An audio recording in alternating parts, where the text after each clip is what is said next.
The large room was filled with young alien cadets from 12 different worlds. They sat in neat rows, their various forms creating a colorful display of the galaxy's diversity. Some had scales, others had fur, and a few glowed softly in the dim light. All of them wore the same gray uniforms of the Galactic Defense Academy. At the front of the room, an old warrior made his way to the speaking platform.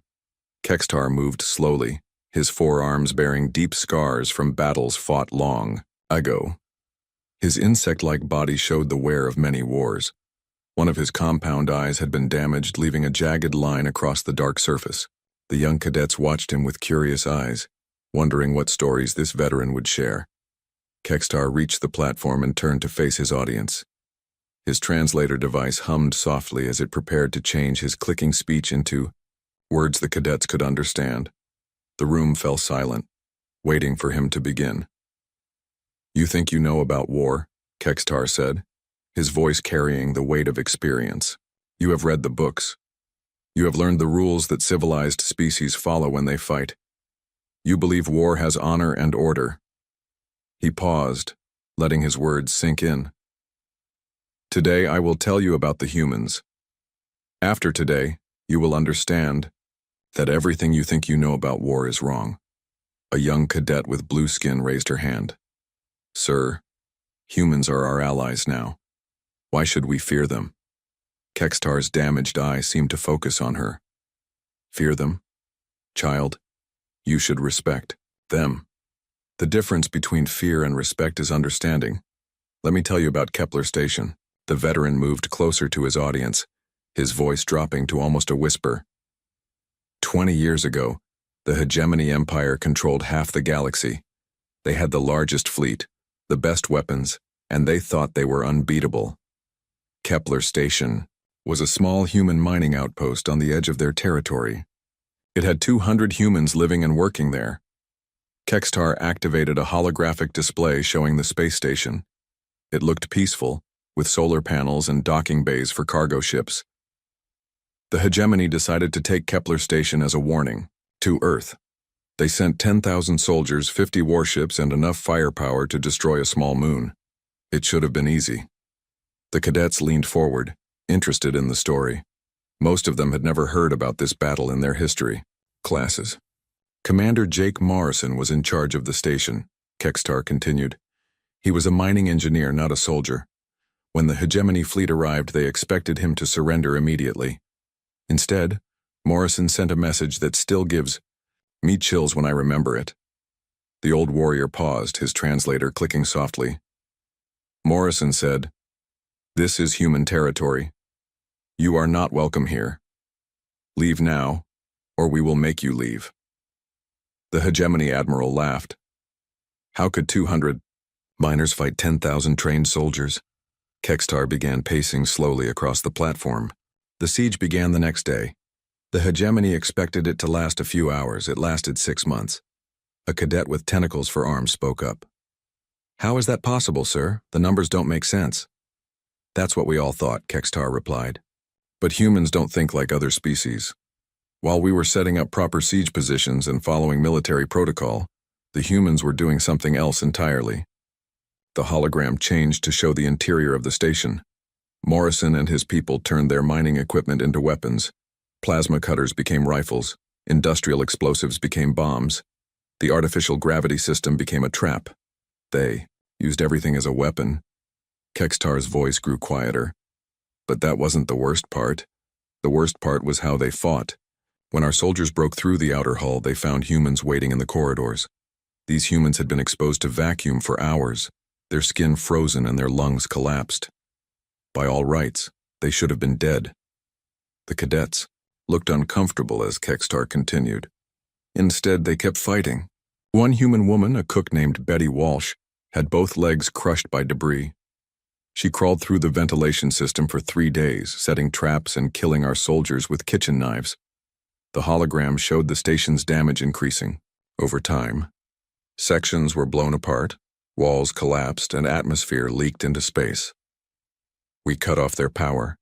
They made their own. We poisoned their water supply. They recycled their own urine and sweat. We blocked their food shipments. They ate the dead.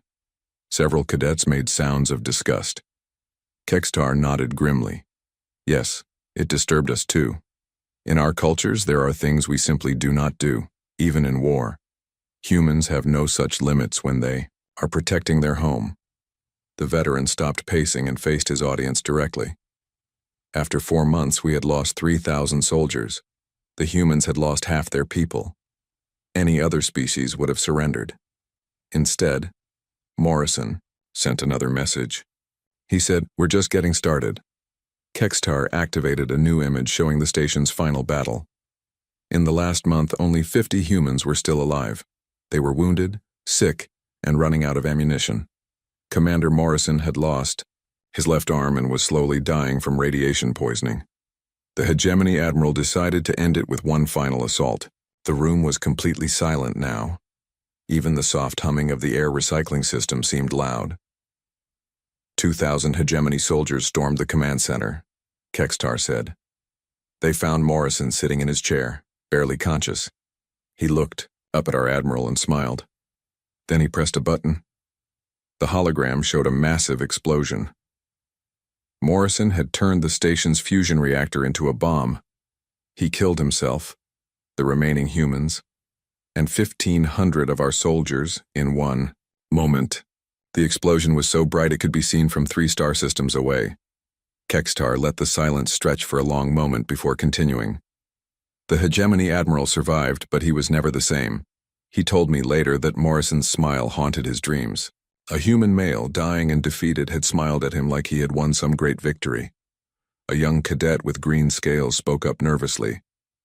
But sir, they all died. How is that winning? Kekstar's compound eyes seemed to glitter in the light. Because word of Kepler Station spread throughout the galaxy. Every species learned what 200 humans could do when cornered. The Hegemony Empire began to fear attacking human colonies. Other species started asking humans for military advice. The balance of power in the galaxy began to shift. The old warrior moved back to the center of the platform. That is why you must understand humans. They do not fight to win battles. They fight to win wars. They do not count the cost to themselves. They only count the cost to their enemies. When a human decides to fight, they have already accepted death. That makes them the most dangerous warriors in the galaxy. Kekstar looked around the room at the young faces staring back at him. Tomorrow, I will tell you about Lieutenant Amy Rodriguez and her unit. You will learn how humans hunt in packs and why that terrifies every military commander who has faced them. The veteran turned off the holographic display. Class dismissed. Think about what you have learned today. Remember that these humans are now our allies. Be grateful for that fact. As the cadets filed out of the room, many of them were quiet and thoughtful. They had come expecting to learn about military history.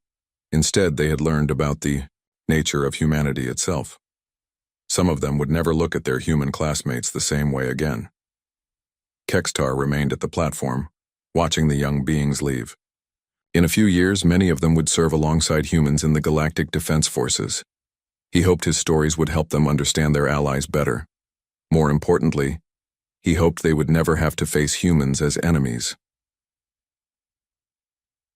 The old warrior gathered his materials and prepared to leave. Tomorrow would bring another story, another lesson about the species that had changed warfare forever. As he walked toward the door, Kekstar reflected on the irony of his situation. Once, he had been their enemy. Now he was their teacher. The humans had taught him that even in war there was always room for redemption. The next day, Kekstar returned to the lecture hall. The same young cadets sat in their seats, but something had changed. They were quieter now, more serious. Word of yesterday's story had spread through the academy. Some of the human cadets had been asked difficult questions by their alien classmates. Kekstar noticed the difference immediately. Good, he thought. They were beginning to understand that war was not a game played by rules. Yesterday, I told you about Commander Morrison and Kepler Station, the old warrior began. Today, I will tell you about Lieutenant Amy Rodriguez and why humans are the most dangerous hunters in the galaxy. A cadet with purple fur raised her hand.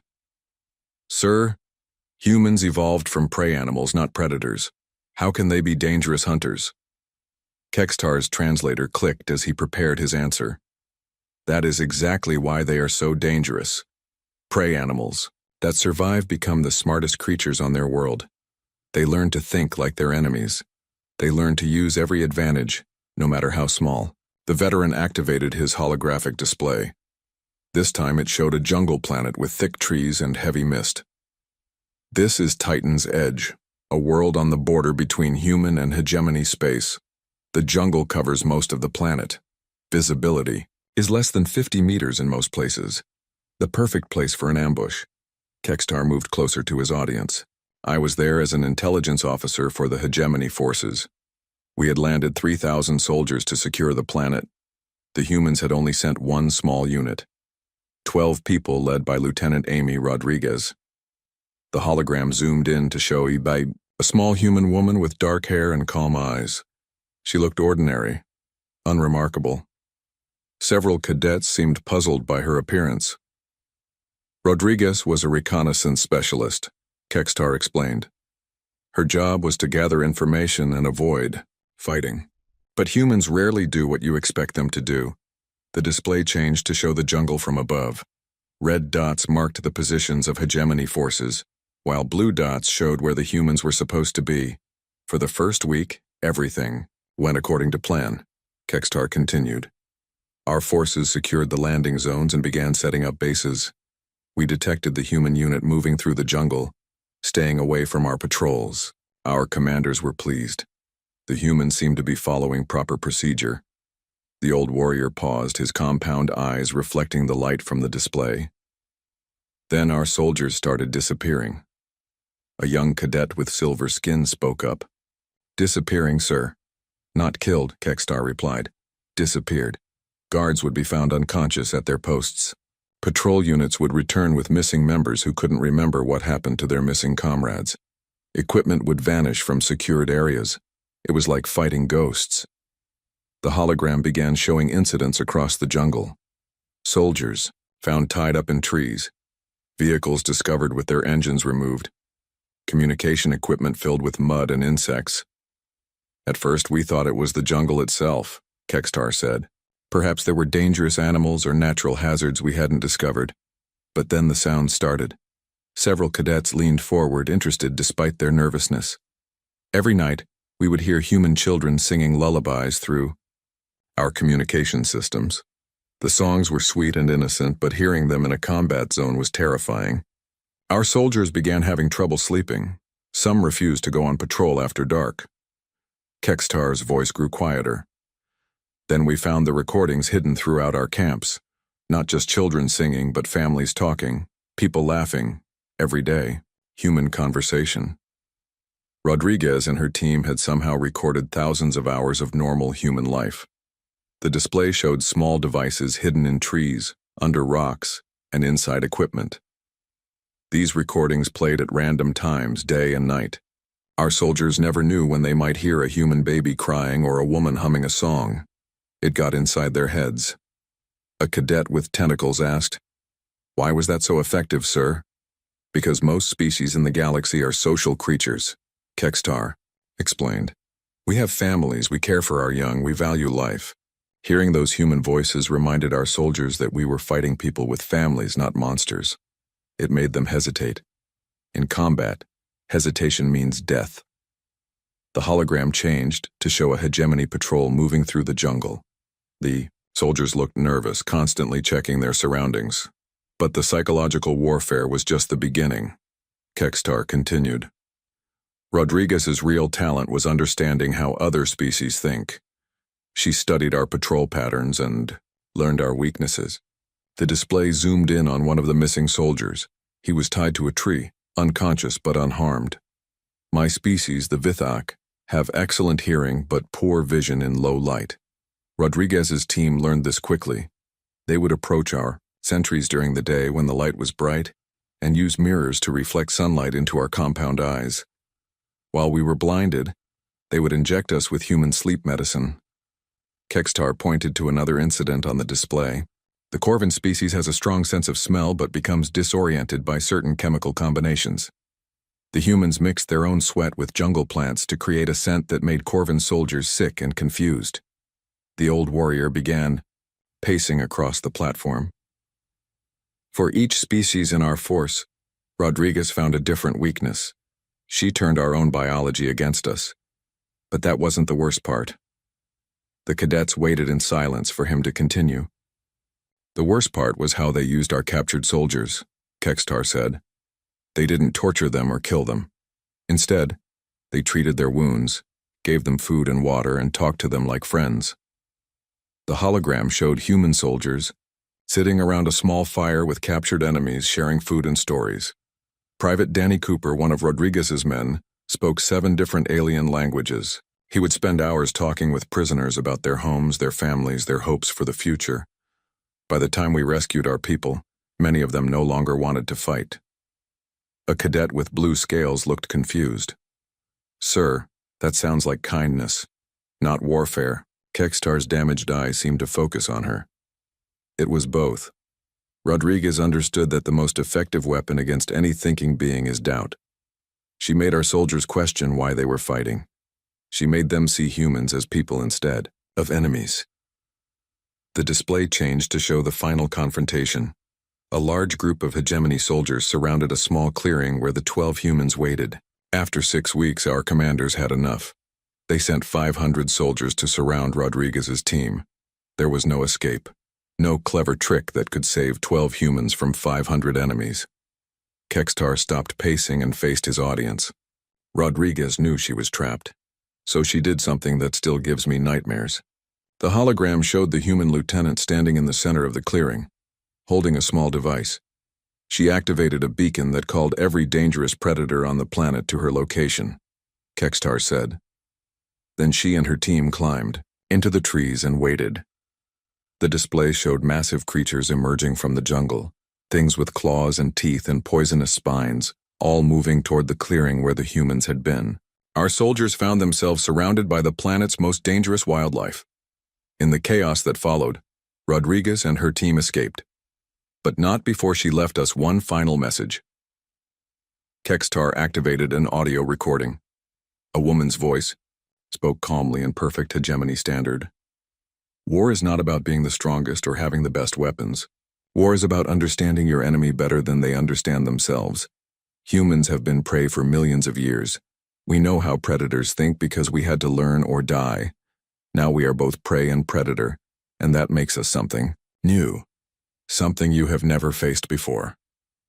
The recording ended, leaving the lecture hall in complete silence. Rodriguez and her 12 soldiers held an entire planet against 3,000 enemies for 2 months, Kextar concluded. Not through superior firepower or advanced technology, but through understanding the psychology of warfare better than anyone else in the galaxy. The old warrior looked around the room at the young faces staring back at him. This is why humans are dangerous allies and terrifying enemies. They don't just fight with weapons. They fight with knowledge, with psychology, with an understanding of what motivates every species they encounter. Kextar turned off the holographic display. Tomorrow I will tell you about Captain Lisa Hayes and the defense of New Detroit. You will learn why wounded humans become more dangerous, not less. As the cadets filed out of the room, many of them looked troubled. They had learned that warfare was not just about tactics and technology. It was about understanding the mind of your enemy and turning their own thoughts against them. Several human cadets remained behind, looking uncomfortable. One of them approached Kextar. "Sir," the young human said, "do you really think we're that scary?" Kextar studied the cadet with his compound eyes. The human looked so young, so innocent, just like Lieutenant Rodriguez had looked in her files. "Scary?" Kextar replied. "No, young one.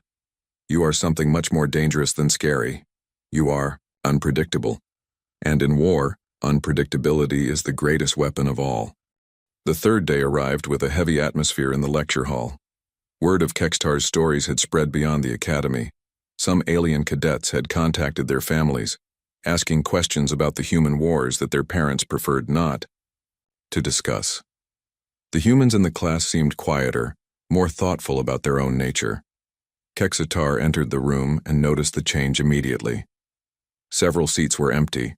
Some cadets had requested transfers to other classes, claiming they could not serve alongside humans after hearing these stories. The old warrior felt a familiar sadness. Fear often destroyed understanding before it could grow. Today, I will tell you about Captain Lisa Hayes and the ground war on Arcturus Prime. Kextar began without introduction. This story is harder to tell than the others because I was not just watching this battle. I was part of it. The veteran activated his holographic display, showing a planet covered in gray cities and industrial complexes. Arcturus Prime was humanity's most important manufacturing world. Millions of humans lived there, building ships and weapons for their growing fleet. The hegemony decided that destroying this world would cripple human military production. Young cadet with golden scales raised her hand.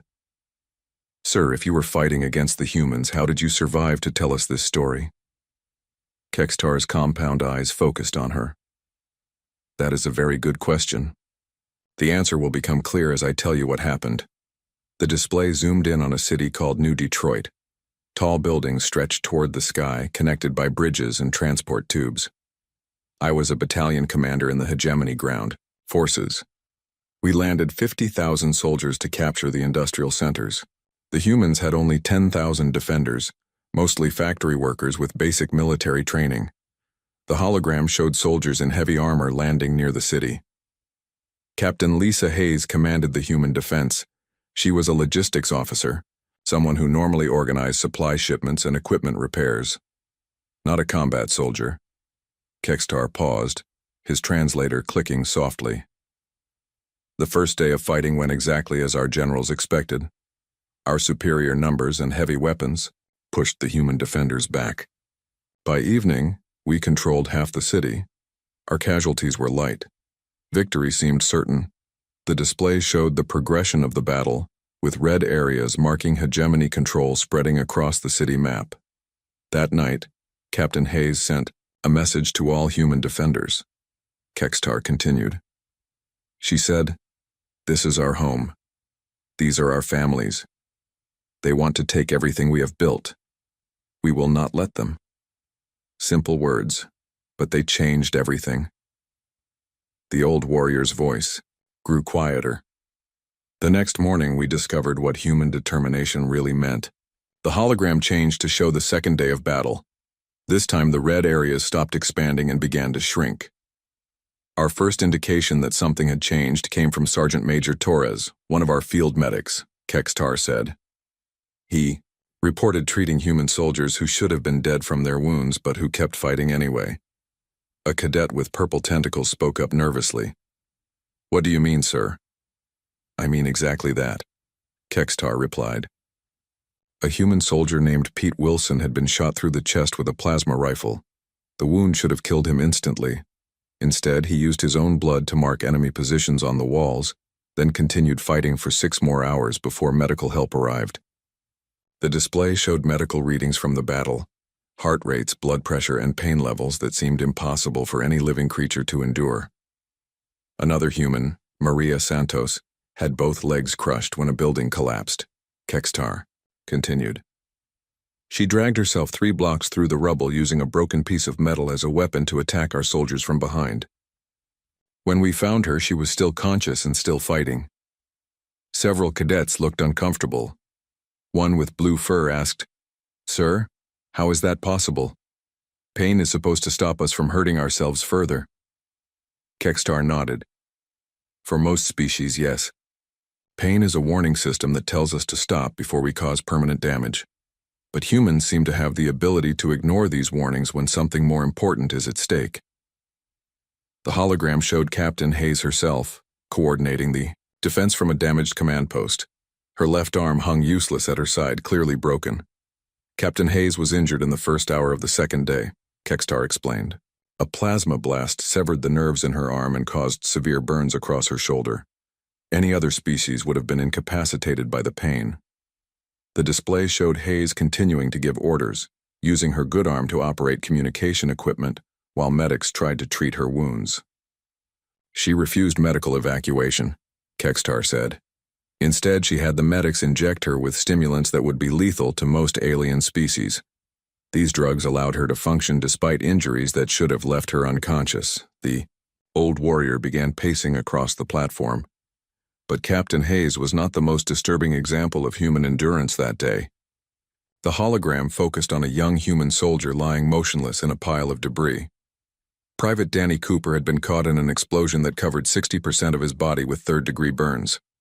Our sensors showed no life signs. We classified him as dead and moved on.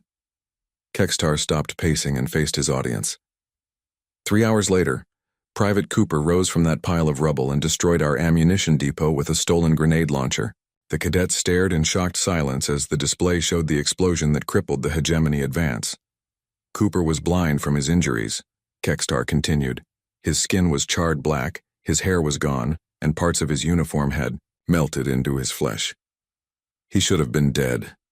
Instead, he had crawled half a mile through the city, following the sound of our vehicles to find our supply depot. A cadet with green scales raised her hand shakily. "Sir, what happened to him after that?" "He died," Kextar said simply. "But not until after he had single-handedly delayed our advance by an entire day. The ammunition he destroyed was supposed to support our final assault. Without it, we had to wait for resupply." The hologram showed the battle continuing into the third day. By now, the human defensive positions looked like disaster zones, but they were still holding. By the third day, we had learned to fear wounded humans more than healthy ones, Kextar admitted. A healthy human might hesitate, might look for alternatives to violence. A wounded human had already accepted death and fought with nothing left to lose. The display showed Captain Hayes on the third day. Her broken arm was now in a crude sling and burn marks covered half her face. But her eyes were still alert, still determined. "That was when I made the decision that saved my life," Kextar said. "I walked into the human command post under a flag of truce and asked to speak with Captain Hayes." The cadets leaned forward, surprised by this development. "I told her that my soldiers were too afraid to continue fighting," Kextar explained. "They had seen humans fight through injuries that would kill any other species. They believed humans were supernatural beings who could not be defeated." The hologram showed the two commanders meeting in the ruins of what had once been a city hall. Captain Hayes looked at me with those human eyes, and I saw something I had never seen before. Kextar continued. Not hatred, not anger, but sadness. She was sad that we had forced her people to become something they didn't want to be. The old warrior's voice grew softer. She told me, "We don't enjoy being monsters. We become monsters because sometimes that's the only way to protect what we love. If you stop trying to take our home, we can stop being monsters." The display showed hegemony forces withdrawing from the planet. "I ordered my troops to retreat that day," Kextar said. "Not because we were militarily defeated, but because we finally understood what we were fighting. Humans don't just endure pain and injury. They transform suffering into strength, fear into fury, desperation into determination." Kextar turned off the holographic display and looked around the room. Many of my fellow officers called me a coward for retreating. They said I had been beaten by a smaller force. They were wrong. I had learned the difference between tactical withdrawal and strategic wisdom. A human cadet in the back row raised her hand. "Sir, what happened to Captain Hayes?" "She survived," Kextar replied. "She recovered from her injuries and continued to serve in the human military. Years later, when the war ended and humans became our allies, she was one of the officers who helped design our current joint training programs." The old warrior gathered his materials. "Tomorrow I will tell you about Admiral Carl Tucker and the space battles around Jupiter. You will learn that humans are just as dangerous in the void of space as they are on solid ground." As the cadets filed out, Kextar noticed that several of them stayed to help their wounded classmates. A human cadet with a broken leg was being supported by two aliens who had been afraid of him just days before. Perhaps understanding could grow from fear after all. The old warrior smiled to himself. Captain Hayes had been right. Humans could stop being monsters when they didn't need to be. But the galaxy was safer knowing that they could become monsters again if necessary. On the fourth day, Kextar noticed that more cadets had returned to his class. Word had spread not just about the frightening stories, but about the deeper lessons they contained. Some students who had left were now back, sitting quietly and listening with new understanding. The old warrior also noticed something else. Human and alien cadets were sitting together now, talking quietly before class began. Yesterday's story about Captain Hayes had shown them that humans became monsters only when they needed to protect something precious. This seemed to make the aliens less afraid and the humans less ashamed. Today I will tell you about Admiral Carl Tucker and the battles in space around Jupiter, Kextar began. This story will teach you that humans are not bound by the same physical limitations as other species. The holographic display activated, showing the massive planet Jupiter with its swirling storms and many moons. Dozens of space stations orbited the giant planet, connected by streams of cargo ships and construction vessels. Jupiter was humanity's most important military shipyard, Kextar explained. Half of their fleet was built in the orbital facilities around this planet. The hegemony knew that destroying these shipyards would cripple human space power for decades. Cadet with silver skin raised his hand. Sir, space battles are fought with ships and weapons. How could individual humans make a difference? Kextar's damaged eye seemed to glitter. That is exactly what we thought. We were very wrong. The display showed a massive hegemony fleet approaching Jupiter.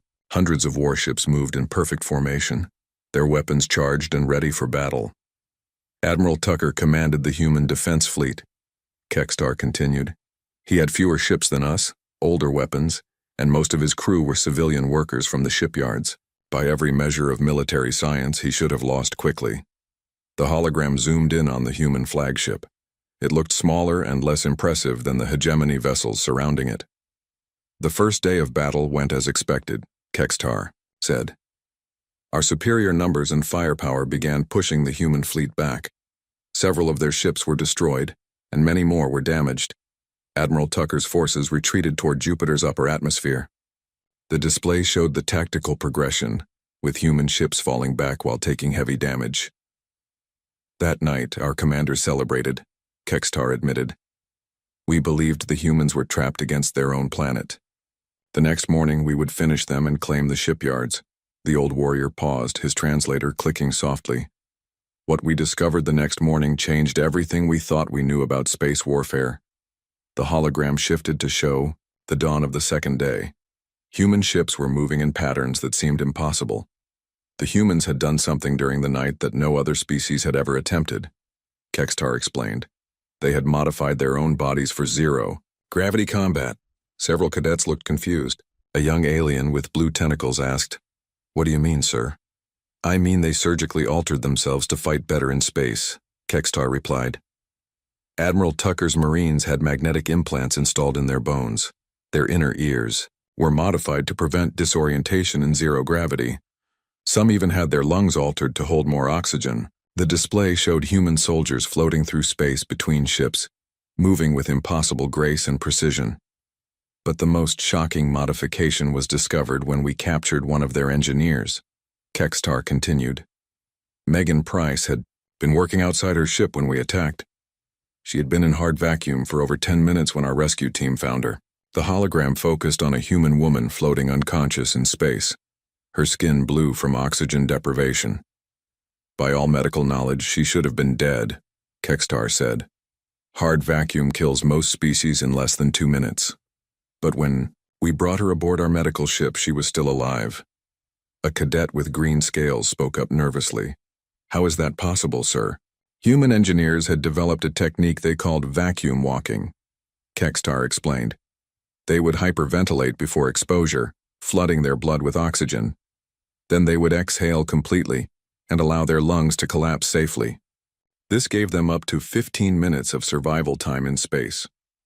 The display showed technical diagrams of human modifications and survival techniques. Engineer Price had been using this technique to manually repair damaged ships during combat, Kextar continued. While our engineers worked safely inside pressurized suits, human engineers worked directly in vacuum, moving faster and completing repairs that should have been impossible. The old warrior began pacing across the platform. But individual modifications, were not the most disturbing part of human space tactics. The hologram changed to show a massive battle scene with hundreds of ships engaged in combat. The most terrifying moment came when Admiral Tucker decided to use his shipyard workers as soldiers, Kextar said. These were not trained Marines. They were welders, mechanics, and construction workers, but they knew the ships better than anyone. The display showed civilian spacecraft being converted into weapons platforms in real time. Human workers took apart their own construction equipment and turned it into weapons, Kextar explained. Welding torches became cutting beams. Construction robots became boarding drones. Cargo haulers became missile platforms. A cadet with purple fur looked amazed. They built weapons during the battle? Not just weapons, Kextar replied. They built entirely new types of spacecraft that we had never seen before. Ships designed specifically to fight in Jupiter's gravity well and magnetic field. The hologram showed strange human vessels that seemed to dance through space using Jupiter's own environment as a weapon. The turning point came when Engineer Price volunteered for what humans called a suicide mission, Kextar continued. Our flagship had heavy shields that our own weapons couldn't penetrate. Price decided to deliver a fusion bomb directly to our engine core. The display showed a small human figure in a basic spacesuit, pushing a large device through the void between ships. She launched herself from a damaged human cruiser with nothing but a thruster pack and a personal shield, Kextar said. Our point defense systems should have killed her instantly. Instead, she used pieces of destroyed ships as cover, bouncing from debris to debris. The hologram tracked Price's impossible journey through the battle zone, dodging weapons fire and using wreckage as stepping stones. When she reached our ship, she had been in vacuum for almost 10 minutes, Kextar continued. Her oxygen was gone, her skin was frozen, and she was barely conscious.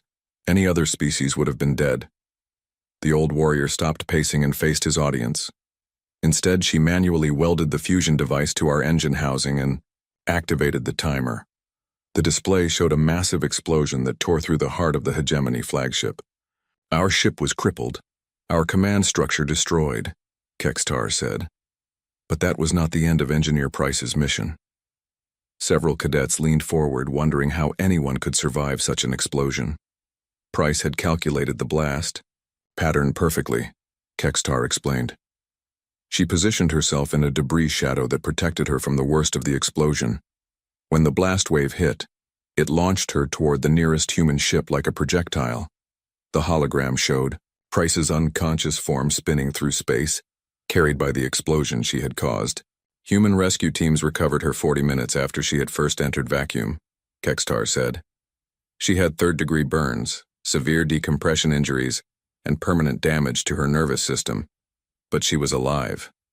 A human cadet in the front row asked quietly, "What happened to her, sir?" "She spent 6 months in medical recovery," Kextar replied. "Then she returned to duty and helped design the human military's first dedicated Space Marine units. Her techniques for vacuum survival became standard training for all human space forces." The old warrior turned off the holographic display and looked around the room. "The Battle of Jupiter taught us that humans do not simply adapt to harsh environments," Kextar said. "They remake themselves to master those environments. They turn the vacuum of space into an ally, gravity into a weapon, and their own bodies into tools of war." Kextar gathered his materials slowly. Other species build ships to protect them from the dangers of space. Humans build ships to help them embrace those dangers. They do not fear the void. They make the void fear them. A cadet with golden scales raised her hand. "Sir, are humans still modifying themselves for combat?" "The war ended before such modifications became widespread," Kextar replied. "But the techniques still exist. Human space marines still train for vacuum operations. They still push the boundaries of what their bodies can endure." The old warrior moved toward the door, then paused. "Tomorrow, I will tell you the final story about General Patricia Wells and the last battle of the war. You will learn why the Hegemony surrendered and why we now serve alongside humans instead of fighting against them." As the cadets filed out, many of them looked up at the ceiling as if seeing space for the first time. They had learned that the empty void between stars was not empty at all. It was full of humans who had learned to make it their home. Kekstar remained behind, checking his notes for tomorrow's final lesson. The hardest story was yet to come, the one that still gave him nightmares. The story of what humans. On the fifth and final day, the lecture hall was completely full. Word of Kekstar's stories had spread throughout the entire academy. Cadets from other classes had come to hear the final tale. Even some instructors sat in the back rows, listening quietly to stories they had never heard before. Kekstar entered the room and saw the crowd waiting for him. His old wounds ached more than usual today. The final story was always the hardest to tell because it revealed the true cost of human victory. It showed what humans were willing to sacrifice when everything they loved was threatened. Today I will tell you about General Patricia Wells in the last battle of the war, Kekstar began, his voice quieter than usual. This story will show you why the hegemony surrendered and why we now fight alongside humans instead of against them. The holographic display activated, showing Earth's solar system. The blue planet hung peacefully in space, surrounded by its silver moon and the busy traffic of human civilization. By the final year of the war, the hegemony empire was desperate, Kekstar explained.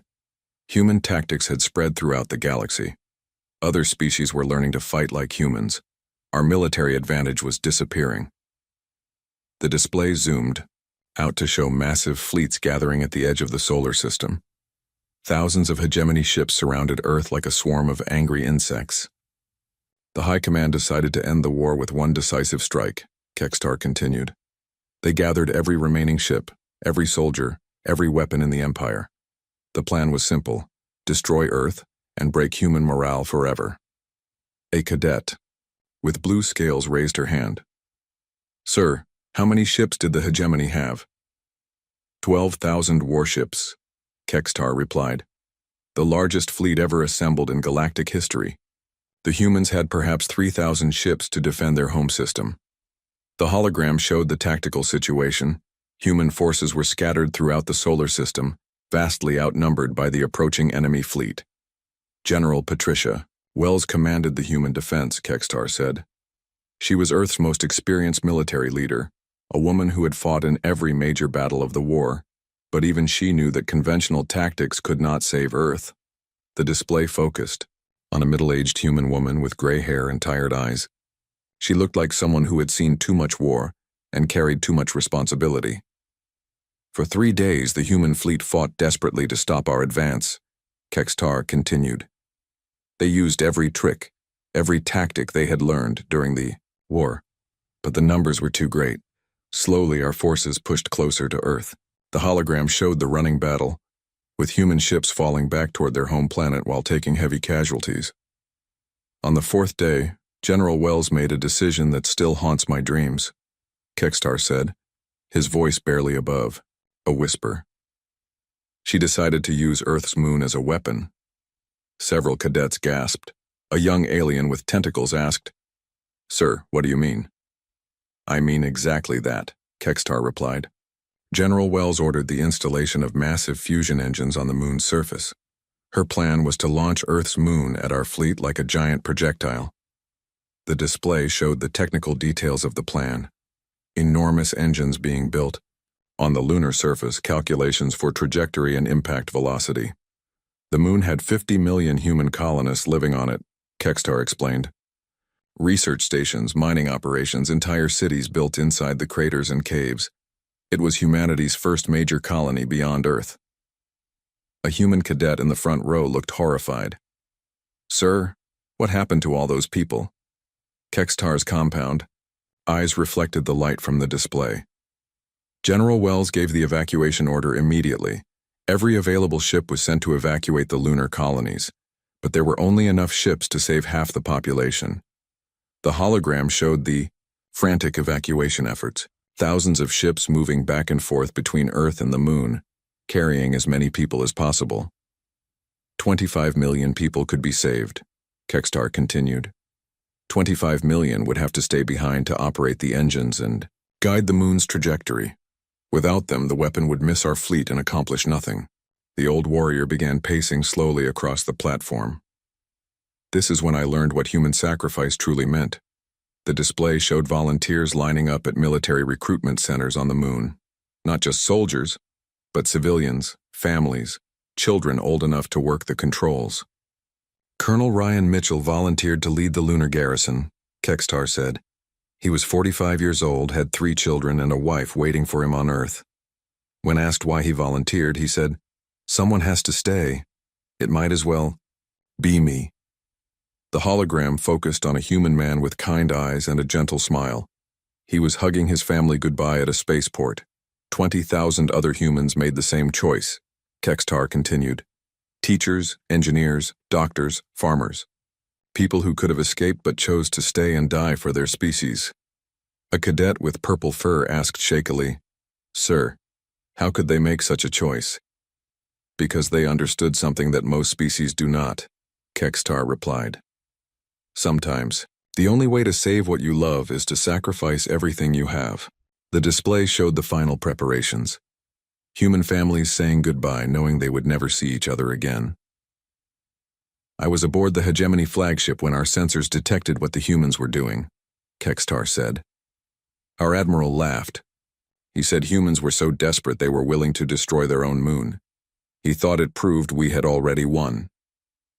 The hologram showed the massive Hegemony fleet continuing its advance toward Earth, ignoring the activity on the moon. Then the engines fired, Kextar said simply.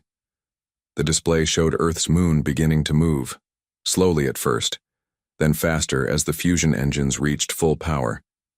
"It took 6 hours for the moon to reach our fleet," Kextar continued. 6 hours during which 25 million humans worked together to guide their home toward our ships. They sent messages to Earth during those final hours. The old warrior stopped pacing and faced his audience. Colonel Mitchell's final transmission was broadcast to the entire human fleet. He said, "Tell our children that we were not afraid. Tell them we chose this freely. Tell them that love is stronger than death." Several cadets were crying now, both human and alien. The emotional weight of the story was overwhelming. "The moon struck our fleet at 1/10 the speed of light," Kextar said. "The impact destroyed 8,000 ships instantly. The debris field eliminated another 3,000. In one moment, 11,000 years of hegemony naval power was erased.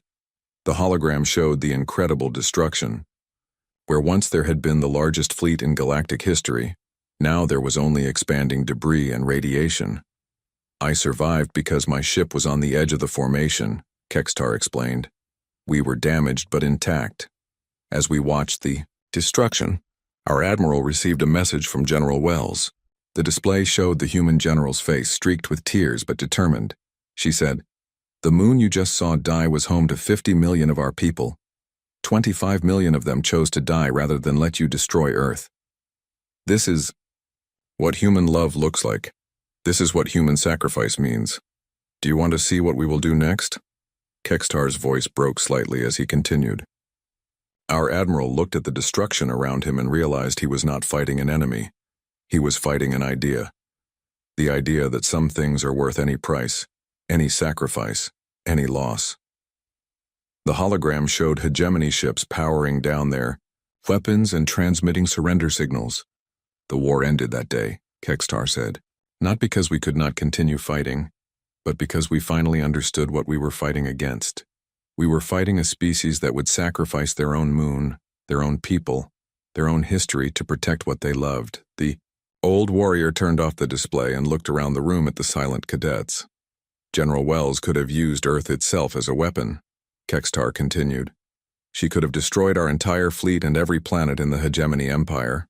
Instead, she chose to sacrifice only what was necessary to end the war.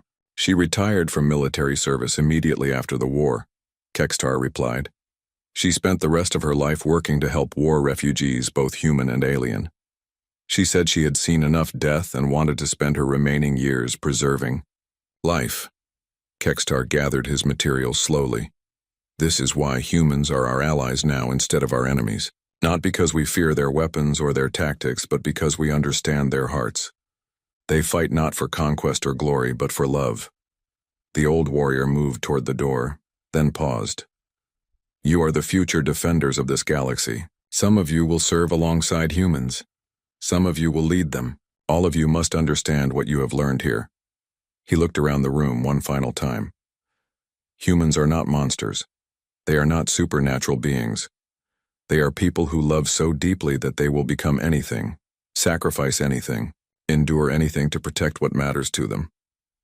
Kekstar walked toward the exit, his four legs carrying him slowly but steadily. The galaxy is safer because humans fight for it, but more importantly, the galaxy is better because humans love it. As the old warrior left the lecture hall, the cadets sat in complete silence. They had learned about tactics and weapons, about psychology and sacrifice, but most importantly, they had learned about the power of love to